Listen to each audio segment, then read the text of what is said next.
আপনারা দেখছেন ISL point table. Point টেবিলটি লাস্ট আপডেট দেওয়া হয়েছে 18ই সেপ্টেম্বর। পয়েন্ট টেবিলের 1 নম্বর পজিশনে আছে চেন্নাইন এফসি, 1 ম্যাচ খেলে 3 পয়েন্টে। 2 নম্বর পজিশনে আছে জামশেদপুর এফসি, 1 ম্যাচ খেলে 3 পয়েন্টে। 3 নম্বর পজিশনে আছে পাঞ্জাব এফসি, 1 ম্যাচ খেলে 3 পয়েন্টে। 4 নম্বর পজিশনে আছে বেঙ্গালুরু এফসি, 1 ম্যাচ খেলে 3 পয়েন্টে। 5 নম্বর পজিশনে আছে নর্থ ইস্ট ইউনাইটেড, 1 ম্যাচ খেলে 3 পয়েন্টে। 6 নম্বর পজিশনে আছে মোহনবাগান এসসি, 1 ম্যাচ খেলে 1 পয়েন্টে।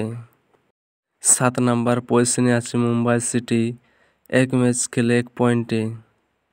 8 নম্বর পজিশনে আছে হায়দ্রাবাদ এফসি। 9 নম্বর পজিশনে আছে উড়িষ্যা এফসি, 1 ম্যাচ খেলে 0 পয়েন্টে। 10 নম্বর পজিশনে আছে এফসি গোয়া, 1 ম্যাচ খেলে 0 পয়েন্টে। 11 নম্বর পজিশনে আছে কেরালা ব্লাস্টার, 1 ম্যাচ খেলে 0 পয়েন্টে।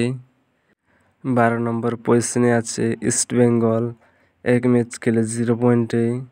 13 নম্বর পজিশনে আছে মোহামেডান এসসি, 1 ম্যাচ খেলে 0 পয়েন্টে।